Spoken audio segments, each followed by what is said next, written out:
We are coming to the close of Book 5, the Book of Love.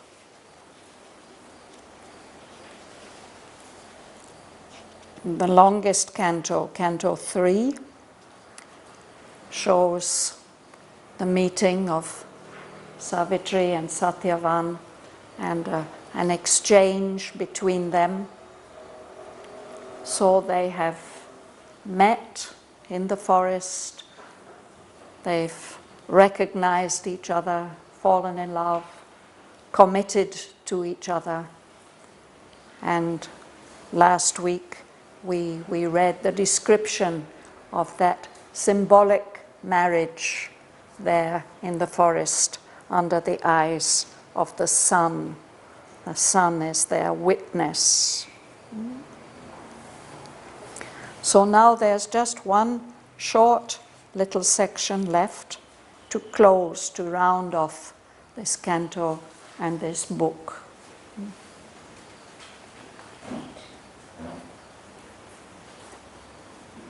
So I will just read those few lines, we'll look at them, and then we should have time to make a start on the next book, Book 6.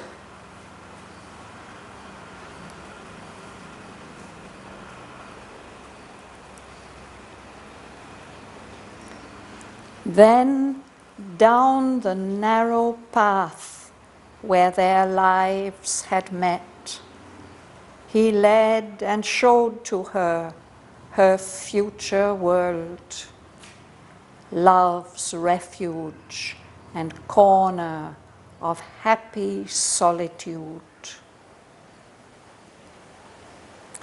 At the path's end, through a green cleft in the trees, she saw a clustering line of hermit roofs, and looked now first on her heart's future home, the thatch that covered the life of Satyavan.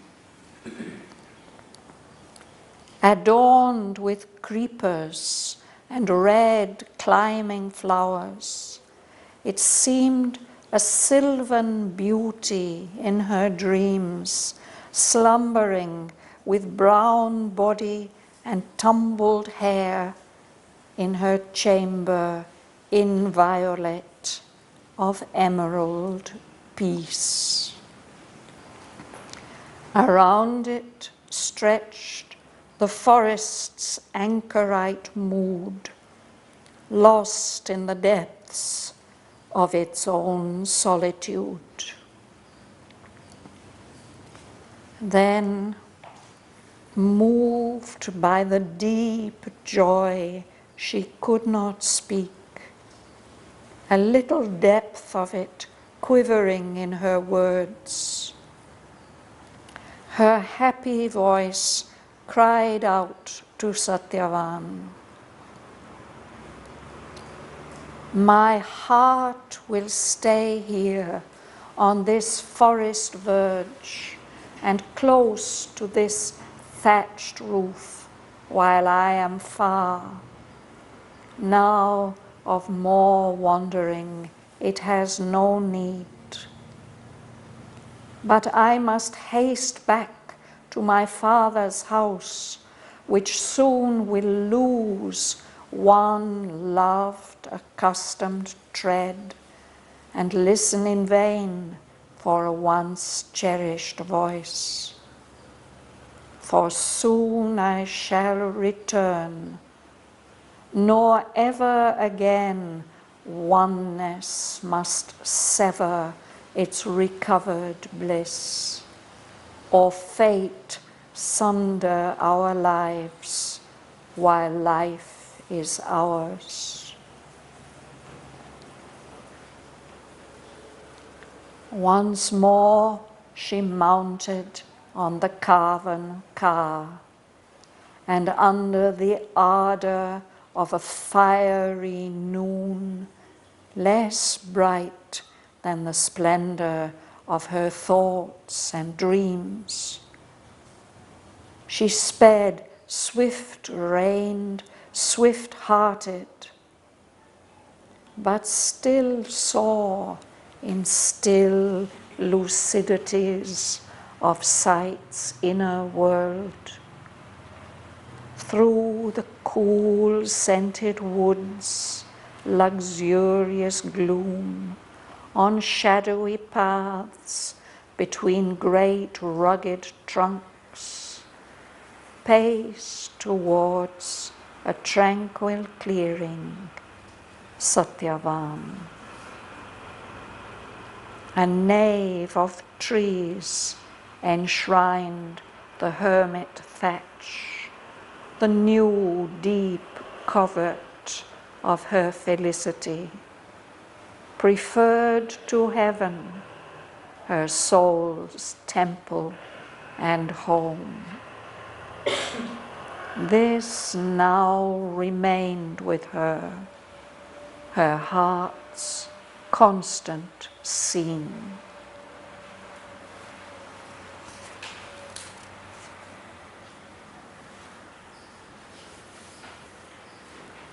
You will start, Rosa? Yes. Then down the narrow path where lives had meet, he led and showed to her future world, love's refuge and corner of happy solitude.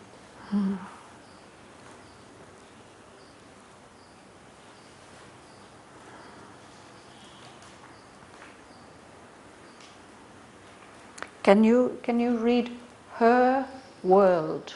Her world. It's the same sound. Her world. Her world. It's the world. same sound as in world. her. Yeah? Yeah? Her. Her world. Same sound. Yeah?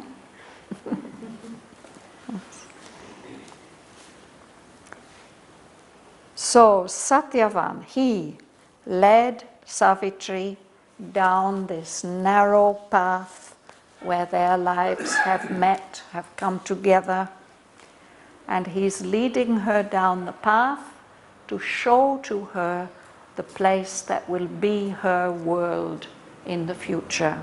No? And Sri Aurobindo says that place is a refuge, a safe place for love, and a corner of happy solitude. Solitude is when you are alone. This is not a place in a big city or in a palace. Here they will be almost alone, solitude, isolated in the forest. But they are very happy to be in that world together. Dhanalakshmi. At the path's end, through a green cleft in the trees, she saw a clustering line of hermit roofs and looked now first on her heart's future home, the thatch that covered the life of Satyavan. So at the path's end, at the end of the path, through a green cleft in the trees. A cleft is a gap, as if something has been cut. Sometimes we see a cleft in rock as a kind of crack. No? Here it is, everywhere are trees. There's a small opening, narrow opening in the trees, and through that narrow opening she can see a line of roofs, of huts. Hermit roofs. They're the hermits, the people who've come away from the city to live in the forest in order to be able to prepare themselves to leave the body or to unite with the divine. They've come there. A clustering line. So there's not just one little hut where Satyavan and his family are living. There's a few. They are gathering together. So she saw that clustering line of hermit roofs and looks for the first time on the place that will be in future the home of her heart. The thatch, he says, that covered the life of Satyavan. So thatch, here in Tamil Nadu we call it keet, no? And in the early days of Auroville, many of us lived in keet huts. And in those simple keet huts, often the roof comes almost down to the ground, no? And then plants grow up. I remember our first huts in Grace, they were like that. They had creepers growing up, just like this, you know? But there's the thatch. It's described in the next sentence. The thatch roof, brown, crouched low to the ground. You'll read, Nina? Adorning his creepers and red flowering flowers, it seemed as silver beauty in her dreams, slumbering these brown body and tumbling high when her shone in the array of the rare peace. So this thatch under which Satyavan lives, it is adorned, it is decorated. Sometimes we put on jewelry for marriage, no adornments. Here, the only adornments are these creeping plants, which have lovely leaves and red flowers, climbing flowers. So that thatch looks almost like a girl who lives in the forest, sleeping there, a sylvan beauty. Sylvan is an adjective meaning having to do with trees, with the forest. So a girl who lives there in the woods, and she's lying down on the ground with her brown body. The thatch is brown, no? And her hair is kind of not combed nicely, it's tumbled. There she is in her chamber, her bedroom, her private room of emerald peace, green, perfectly protected, inviolate. Nobody goes there. It's her own private room. Emerald is Well, he's bringing together two ideas, no? One is the peace of the forest, and the other is the color of the forest, the emerald color. Heaven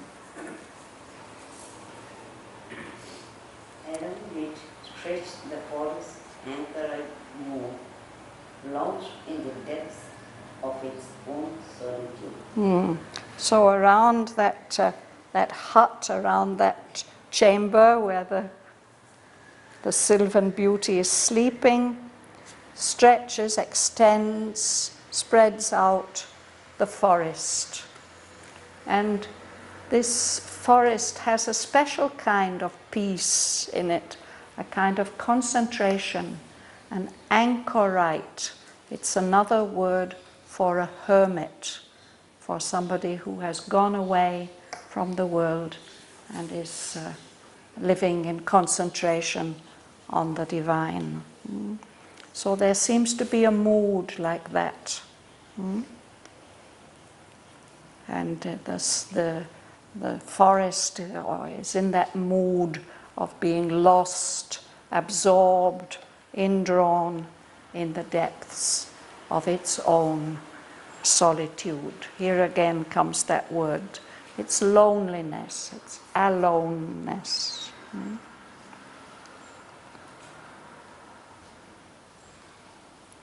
Edita, would you read?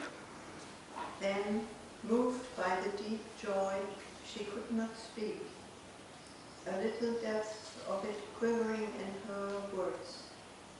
Her happy voice cried out to Satyavan. Thank you, we'll pause there. So what is moved? When we feel emotion, we say, oh, I'm so moved. And here that emotion is showing in her voice. Her voice is moved by that deep joy which she can't put into words, but some little depth of that deep joy is quivering, is moving, it's making a shaking perhaps in the voice. So it's her happy voice cried out to Satyavan. So what does she say to him? You'll read, sir? Please. My heart will stay here on this forest ledge and close to this thatched roof while I fall. Now of more wandering it has no need. Thank you. So she says, I have to go, but my heart will stay here on the edge of the forest. The verge is the edge, the margin, the borderline. And my heart will stay here close to this thatched roof, which is your home, While I'm far away, my body's far away, my heart will be here where you are. But she says, my heart doesn't need to wander physically here and there anymore. Before she was on her search, on her quest, she had to travel from one place to another. But now it doesn't need to do that anymore. It has no need of more wandering. It is her heart. Yes. Ganga Lakshmi? But I must head back to my father's house, which soon will lose one love accustomed to, and listen in vain for one's cherished voice. I must hurry. I must hurry back. We hasten, to hurry up. Very quickly she will go back to her father's house. And that house, that palace of her father, will soon be losing one accustomed tread. The tread, the sound of your feet. So that house will be missing one of the feet that it is used to, accustomed, when you are very used to something. She's been very much loved in that house, and not only the people there, but maybe the house itself loved to feel or hear her tread. And the sound of her voice will not be heard there anymore. People will listen in vain for a once cherished voice. Cherished, a voice that you value very much, you love it and you love to hear it. Well, it was like that once. Now her voice will not be heard in that place. Joel.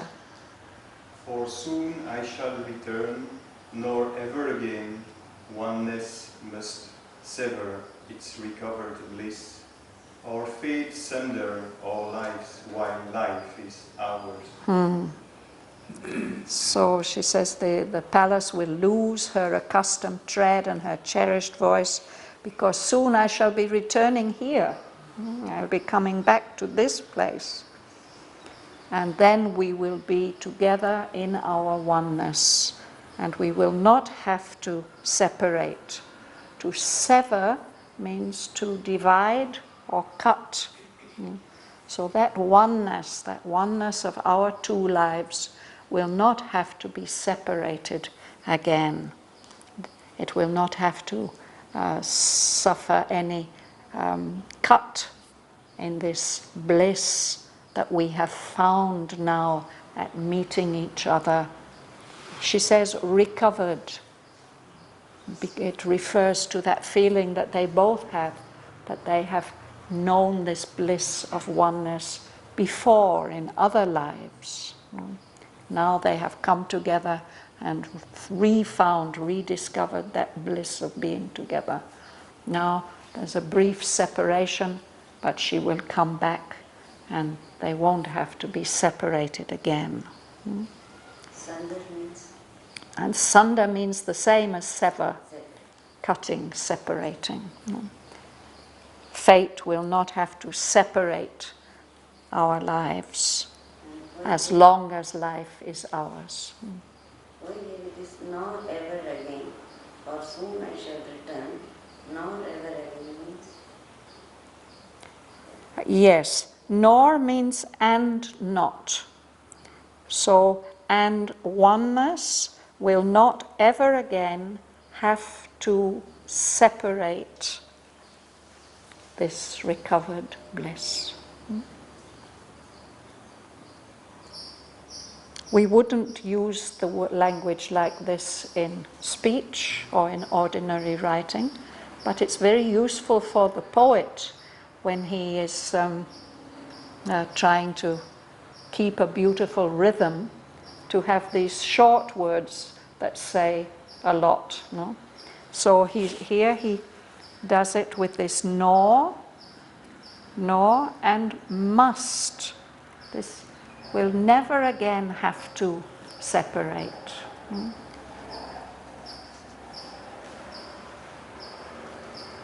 Alexei.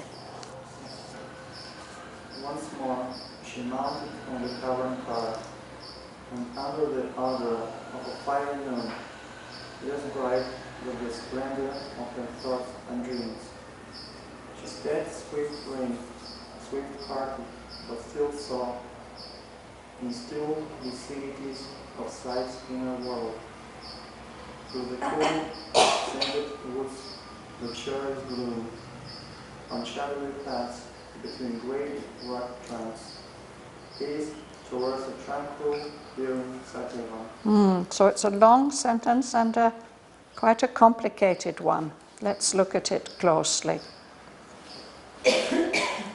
So this car, this chariot that she's driving, it seems to be quite high, no? She gets onto it, climbs up, mounted onto this car, which is so beautifully carved and decorated. And under the ardor, the heat and energy of a fiery noon, the hottest time, the middle of the day. But he says that fiery noon, that fiery Indian noon, when she goes away, is less bright than the splendor of her thoughts and dreams. Her inner state is even more fiery and brilliant than the day. And she sped, she traveled quickly, to speed. Swift-reined. So the reins are this leather straps that we use to control the horse. So she's holding the horse, the reins, and she's urging the horses to move quickly, and her heart is moving quickly. She quickly wants to go home and quickly come back. No?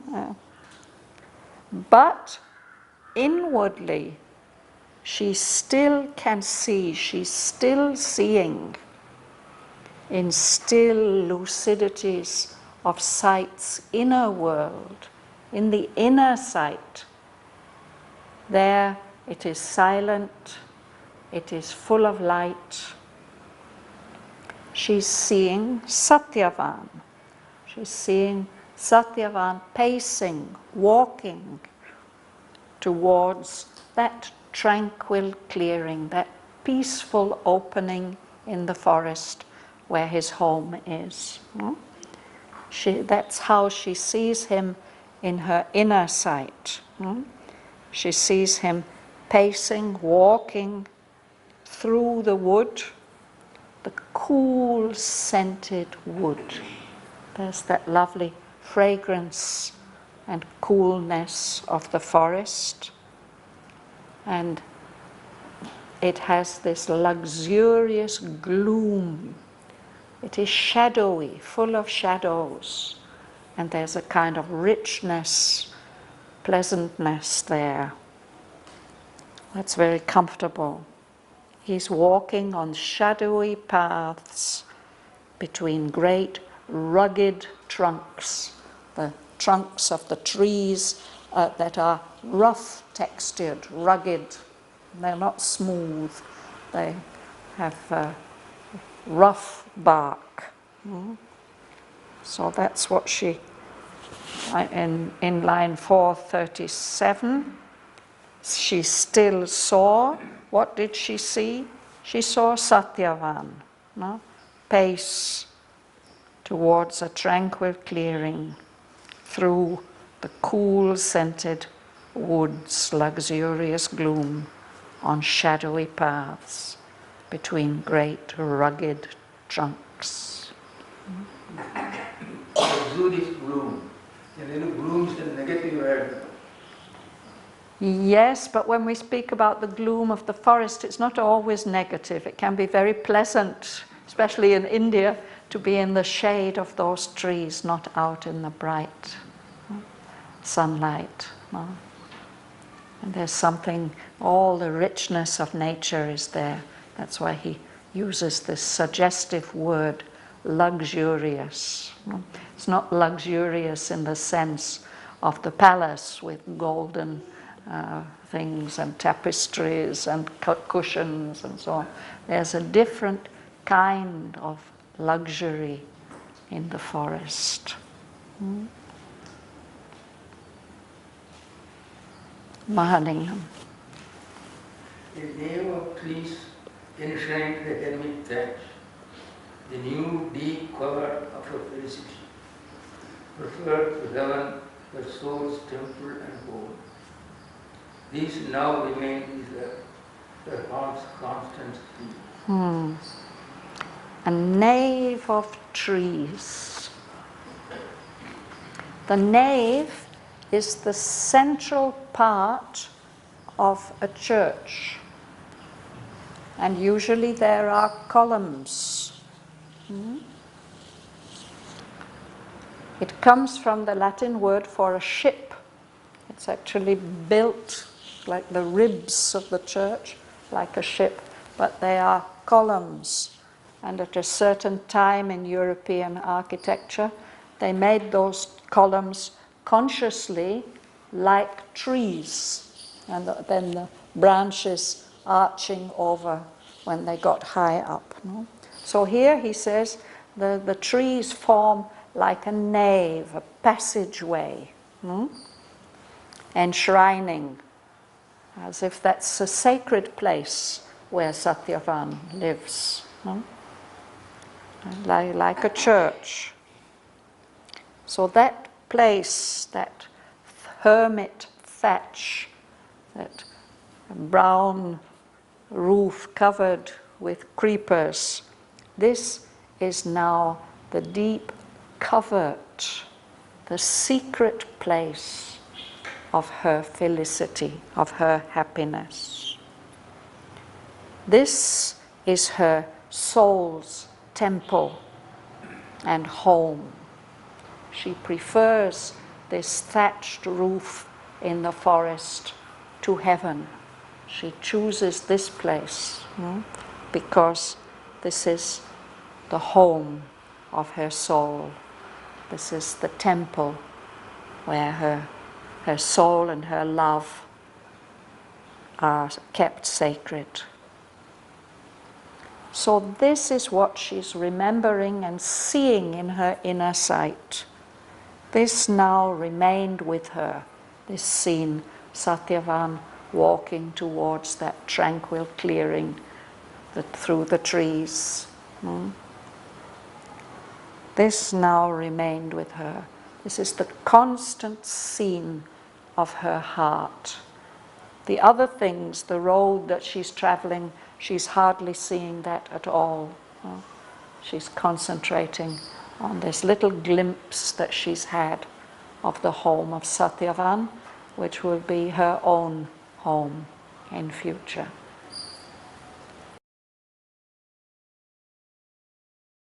Then down the narrow path where their lives had met, he led and showed to her her future world, love's refuge and corner of happy solitude. At the path's end, through a green cleft in the trees, she saw a clustering line of hermit roofs, and looked now first on her heart's future home, the thatch that covered the life of Satyavan. Adorned with creepers and red climbing flowers, it seemed a sylvan beauty in her dreams, slumbering with brown body and tumbled hair in her chamber inviolate of emerald peace. Around it stretched the forest's anchorite mood, lost in the depths of its own solitude.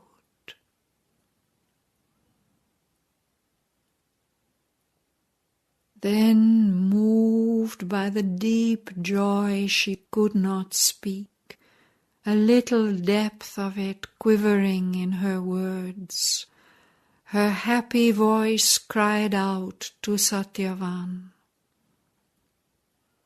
"My heart will stay here on this forest verge, and close to this thatched roof while I am far. Now of more wandering it has no need, but I must haste back to my father's house, which soon will lose one loved accustomed tread, and listen in vain for a once cherished voice. For soon I shall return, nor ever again oneness must sever its recovered bliss, or fate sunder our lives while life is ours."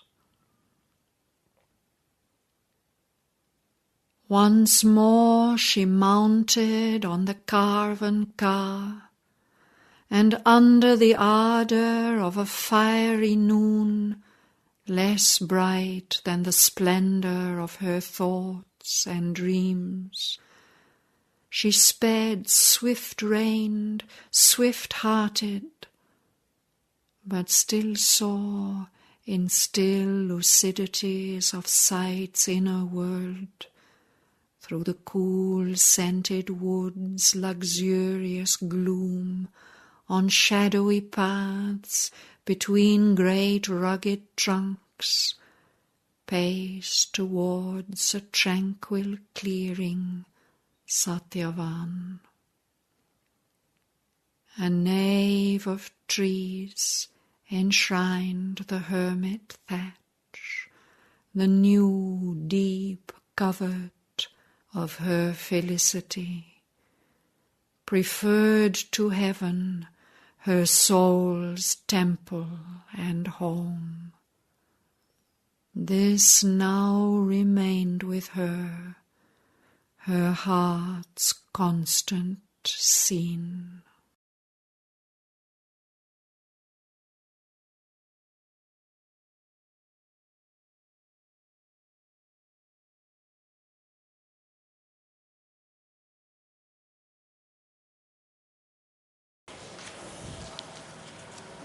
Book 6 is called The Book of Fate, and it has 2 cantos, The Word of Fate and The Problem of Pain.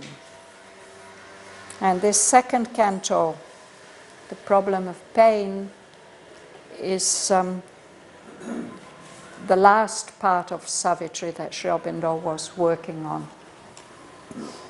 before he passed away in 1950.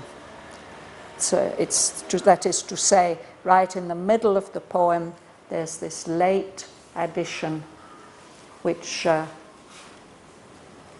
is only loosely connected with the original legend, but which is a very, very important section of the poem, because it answers many of the questions that we have, our anguished human hearts have about suffering.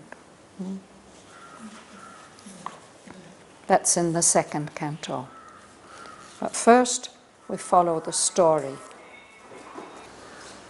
So far, we've seen that there was always a link. When we finished one canto and start a new one, there's a connection. When we finish one book and start a new one, Aurobindo usually makes a link. Here we don't have that. The link is in the story, because everybody who knows this story knows that when Savitri returns to her father's palace, she meets there Narad, who is a figure of these Indian traditional stories. He appears in many stories, not only this one. And his characteristic is that although he's like a human being, and he's a devotee of Lord Vishnu, he can travel freely between our world and the higher worlds. And on this occasion, he's coming down from the heavens, Vishnu's heavens. He's coming down to the earth to visit King Asvapati. So that's how the first section begins. And he's a musician, he sings. So in this first section of Canto 1 of Book 6, Aurobindo describes the journey that Narad makes coming into the material worlds from the subtle planes, and the songs that he sings on the way. So I'll just read a few lines from that.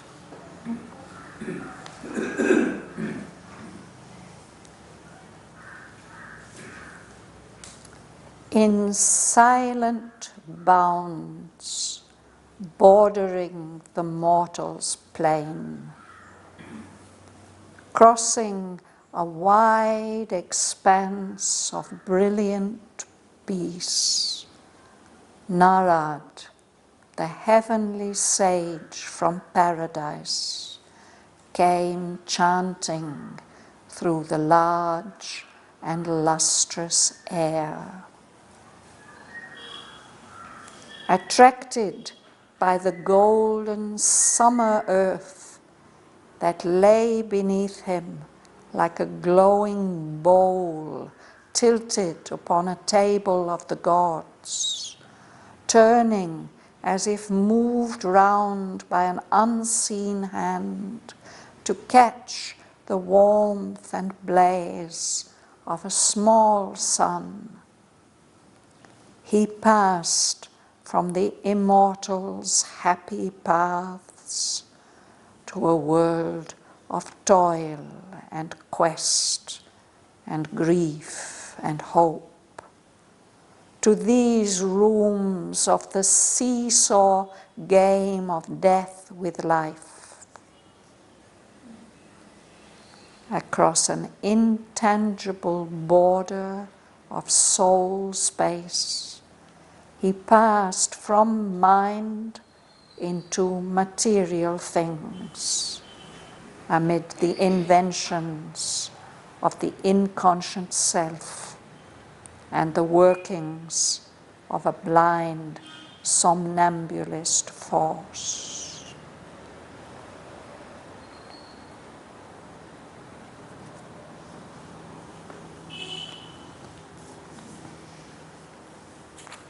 So shall we have a look at some of these lines? Would you like to read? The silent bounds bothering the mortal's plane, crossing a right expanse of brilliant peace. Narad, the heavenly sage from paradise, came chanting through the large and whisperous air. Thank you. Bounds are like boundaries, no? There are silent boundaries on the edge of this plane, this material plane, where we beings who are subject to death, we mortal beings live. No? So he comes crossing a wide expanse of brilliant peace and lots of light. No? Narad, he's the heavenly sage, he's coming from paradise, and he comes chanting, he's singing as he comes.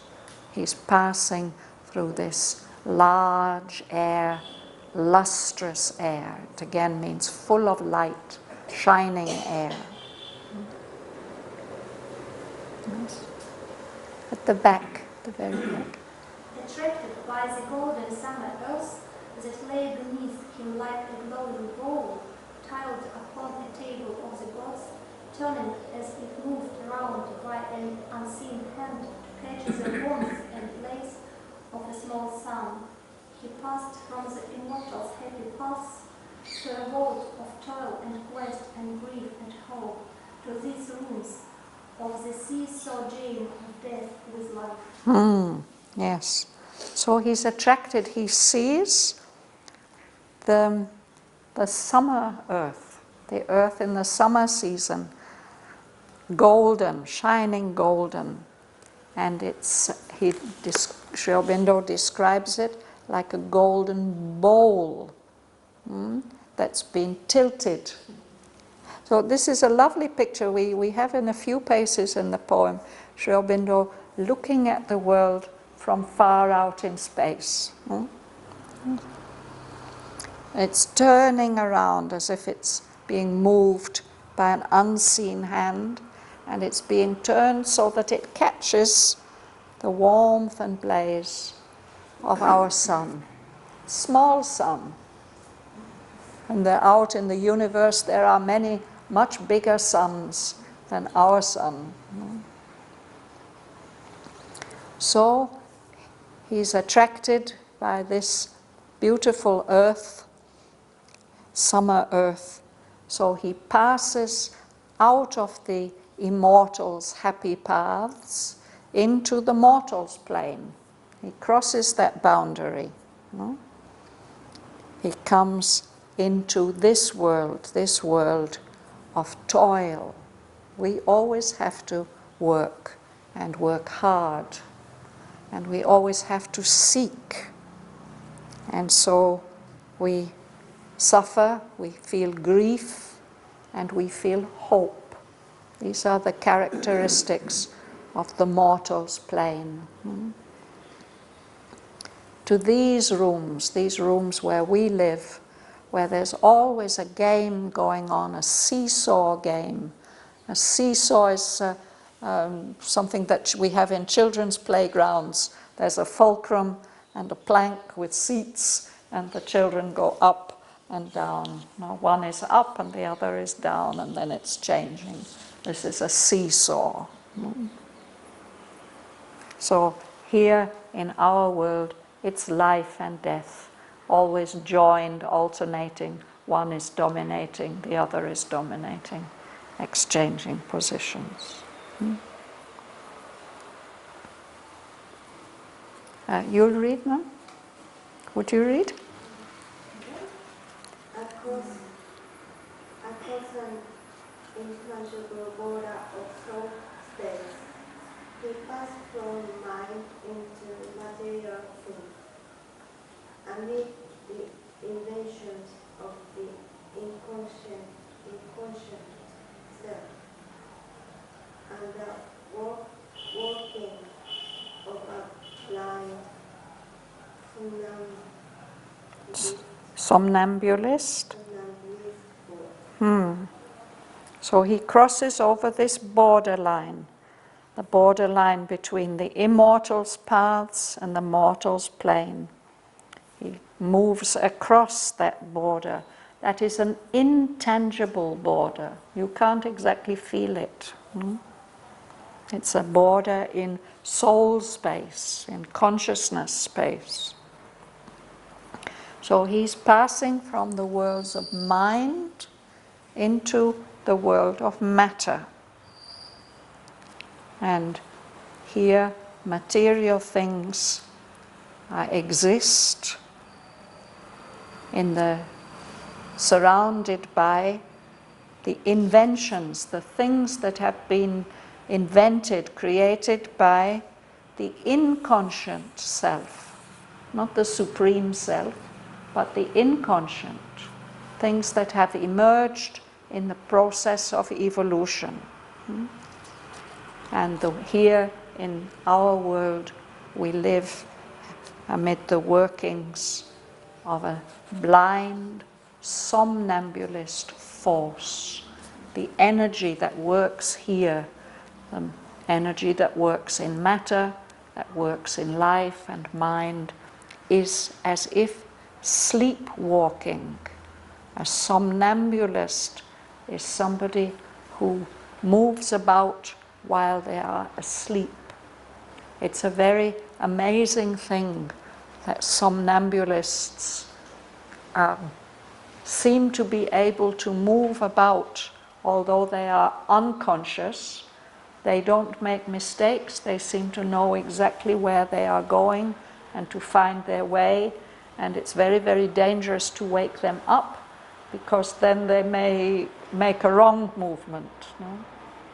So Aurobindo is suggesting that this apparently inconscient energy which is driving our world, it's as if it's asleep, and yet still it knows exactly what to do.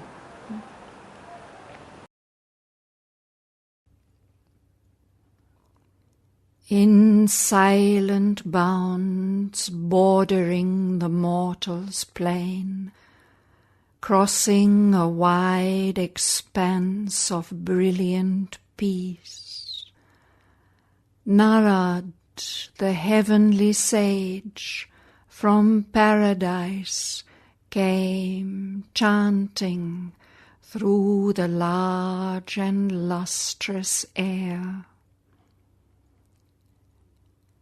Attracted by the golden summer earth that lay beneath him like a glowing bowl tilted upon a table of the gods, turning as if moved round by an unseen hand to catch the warmth and blaze of a small sun.